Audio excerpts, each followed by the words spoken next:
An old man walked into a bank holding a hero's check, the final reward after a lifetime of military service. A young bank teller glanced at him and shredded it into pieces, feeding it into the machine. 5 minutes later, federal agents arrived. No one knew what was happening. But this wasn't just a clerical mistake. This was a test of integrity. Who was really doing the right thing? And that check, it wasn't just paper. It was part of the veteran stories our society keeps forgetting. You won't hear this story on a financial news report, but at Justice for Veterans, we tell it. To remind everyone, veterans don't need pity. They need respect. And sometimes, to be heard. Walter Granger, 78 years old. He was once a command sergeant in the U.S. Marine Corps, 32 years of service, 3 deployments, 2 serious injuries. Now, he lives alone in an aging wooden house on the outskirts of Charleston. A leaking roof, rotting floors, and a fireplace broken since last winter. That day, he carefully put on a white shirt, pinned his veteran badge on his chest, and tucked the check into his inner pocket. This wasn't just any check.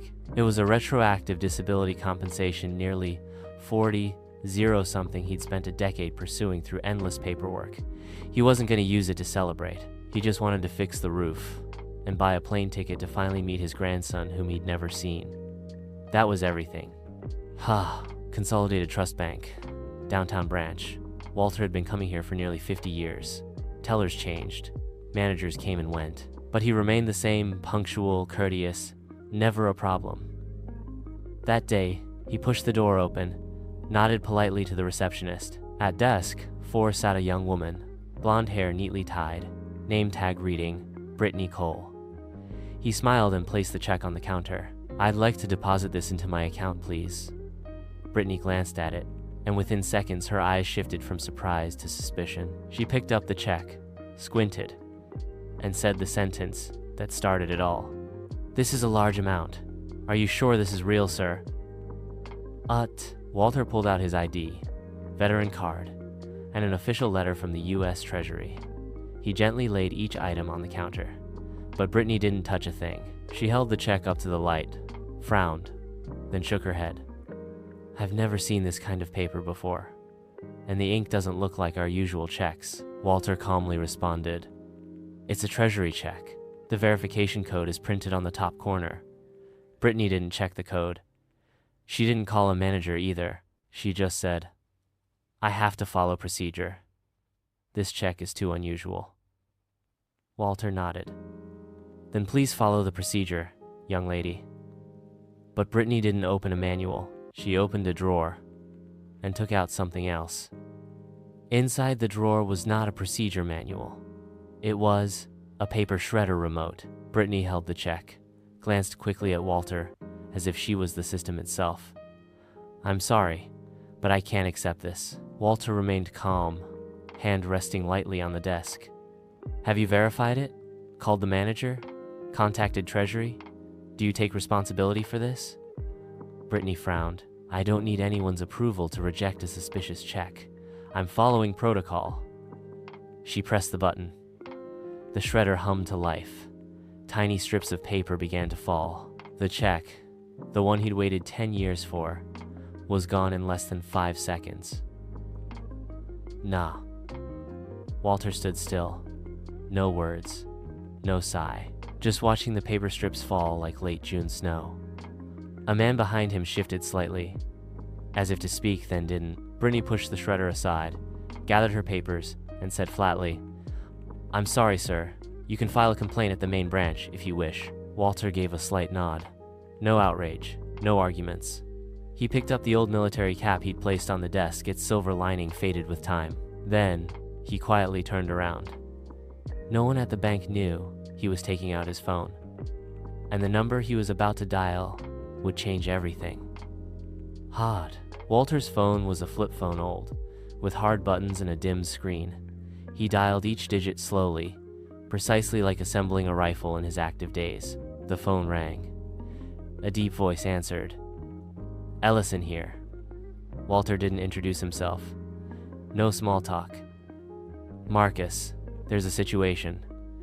A bank teller shredded my Treasury check. No verification, No report, no procedure followed. 3 seconds of silence on the other end. Then, branch name? Walter answered. Marcus Ellison, Deputy Director of the U.S. Treasury, and a man who once called Walter Sir during 3 years of deployment stood up straight. The call ended, and the storm began to move. End. Less than 5 minutes after the call, a sleek, unmarked black SUV braked in front of the bank. 3 men in black suits, Treasury badges visible, entered like blades slicing through silence. No jokes, no smiles. The lead agent flashed his ID. Office of Financial Control per high-level directive. We are suspending all transactions immediately. The receptionist jumped to her feet. Brittany, helping another customer, went pale. Teller Brittany Cole, please come with us. We have reason to believe a federal financial procedure was grossly violated. Within minutes, the entire bank was locked down. Walter stood across the street, still holding his old cap. He said nothing. He was just waiting. Brittany was taken into a back meeting room. Simultaneously, 2 agents reviewed security footage, transaction logs, and system access records. The branch manager, Mr. Sims, rushed down from upstairs, tie still in hand. What's going on here? An agent pointed to the screen. Your teller destroyed a federal financial instrument with a traceable serial number. No verification log, no manager's order, no signature check. That's a serious breach, sir. Sims went pale. Brittany started to stammer. I just thought it was fake. I followed my instincts. An agent replied flatly, banks don't operate on instinct. They operate on procedure. An official on-site investigation had begun. Brittany tried to stay calm, but her hands trembled slightly as she laid down her statement. I thought the check looked odd. Strange ink, unfamiliar paper. I just acted on my professional instinct. One agent placed a printout of the system log in front of her. There's no record of verifying the code, no internal report, no manager call. Meaning you didn't follow any official protocol, did you? Brittany fell silent. Her eyes started to drift, no longer confident. I just thought he was faking it cleverly. He looked too ordinary. Another agent leaned in and said firmly, he was a Marine sergeant during wartime, and you are the one who shredded his dignity with the press of a button. Brittany lowered her head. For the first time, she had no answer. In an office 40 miles away, Marcus Ellison had already taken his seat. He didn't wait for a report. He dialed the direct line to the Secretary of the Treasury. Secretary Parker, urgent update. A veteran had his benefit check unlawfully destroyed. There are signs of misconduct and disrespect toward military service. On the other end, the secretary wasn't angry, just resolute. His name? Walter Granger, ma'am. A pause, then the reply. I want a summary of the investigation in 1 hour, and make sure he doesn't become just another forgotten name in our system. Marcus nodded.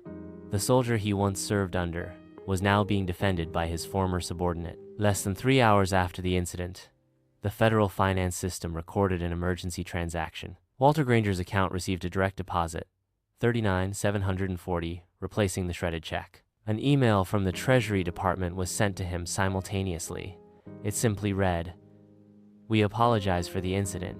You did not deserve to be treated this way. We will investigate and take appropriate action." The bank waived all transaction fees and included a handwritten apology from the regional manager. Walter didn't respond. He simply looked at the notification from the bank as if unsure it was real. Then, he closed his phone, set it on the table, and quietly made himself a cup of hot tea. The next morning, an internal memo from Secretary Linda Parker was sent to all partner banks nationwide. The first line read, "Respect for veterans is a principle, not an exception." Within 48 hours, all branches of Consolidated Trust Bank were ordered to retrain staff. Tellers were reminded of every step in verifying federal financial documents. Brittany Cole was immediately suspended pending disciplinary review. Branch Manager Sims received a formal inquiry demanding explanation for the oversight. And for the first time in years, a new soft rule was added to the operations manual. If a customer is wearing a veteran badge, stand up and greet them. Hey, Walter didn't go on TV, didn't give a speech, didn't post a word online. He simply checked the email confirming the deposit and printed out the old letter his grandson had sent him 3 months earlier. In the letter, the boy had drawn Walter standing in front of a house with a new roof. Next to it, scrawled in messy handwriting, "Grandpa, I'm waiting for you to visit." The next day, Walter booked a one-way ticket to California. He didn't tell anyone. He didn't seek revenge. He just folded his old uniform into a suitcase like a promise he was finally keeping. As the plane took off, he looked out the misty window, gripping the letter tightly. No one knew, but he had just finished his final battle, standing tall, like a soldier with no need for medals. One check destroyed, one old man doubted, and an entire system forced to apologize. But what matters isn't the money. It's how we treat those who once risked everything for our way of life. Walter Granger never asked for special treatment. He only asked to be respected as a person and as a soldier. And the question isn't just for Brittany, it's for all of us. When you see someone like Walter, do you just see an old man? Or do you see a hero still standing tall among us? This is Justice for Veterans, where stories like these are told, not to provoke, but to awaken.